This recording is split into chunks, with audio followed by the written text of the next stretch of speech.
2006 June 16 വളരെ കൊടൂരമായ രീതിയിൽ മരണപ്പെട്ട മസ്കലിബോ എന്നൊരു പെൺകുട്ടിയുടെ ശരീരം ലഭിക്കുന്നു. ഉടൻ തന്നെ സംഭവം നടന്ന സ്ഥലത്തേക്ക് പോലീസുകാർ എത്തി. ശേഷം അവിടെ നിന്നും എന്തെങ്കിലും തെളിവുകൾ ലഭിക്കുമോ എന്ന് അന്വേഷിച്ചു നോക്കി. അങ്ങനെ പരിശോധന നടത്തിയപ്പോൾ മരണപ്പെട്ട പെൺകുട്ടിയുടെ ശരീരത്തിൽ നിന്നും ഒരു ട്രെയിൻ ടിക്കറ്റ് ലഭിച്ചു.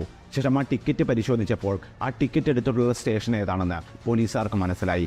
ശേഷം പോലീസുകാർ അവിടേക്ക് തിരിച്ചു. അവിടെ എത്തിയതിനു ശേഷം അവിടെ ഉണ്ടായിരുന്ന CCTV ക്യാമറകൾ പോലീസുകാർ പരിശോധിച്ച് നോക്കി. CCTV ക്യാമറ പരിശോധിച്ചപ്പോൾ മരണപ്പെട്ട ആ പെൺകുട്ടിയുടെ കൂടെ സ്റ്റേഷനിൽ വെച്ചൊരു വ്യക്തി ഉണ്ടായിരുന്നതായി പോലീസിന് മനസ്സിലാക്കാൻ സാധിച്ചു. ആ വ്യക്തിയാണ് നമ്മളിന്ന് കാണാൻ പോകുന്ന സീരിയൽ കില്ലറായ അലക്സാണ്ടർ പിച്ചസ്കിൽ.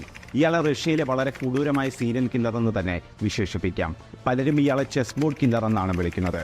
ഏകദേശം 52 വ്യക്തികളെ ഇയാൾ കൊന്നിട്ടുണ്ടെന്നാണ് കണക്കുകൾ പറയുന്നത്. ഇന്നത്തെ വീഡിയോയിൽ നമ്മൾ പറയാൻ പോകുന്നത് വളരെ മോശമായ ഈ സീരിയൽ കില്ലറിൻ്റെ കഥയാണ്. നമസ്കാരം, എല്ലാവർക്കും പുതിയൊരു വീഡിയോയിലേക്ക് സ്വാഗതം.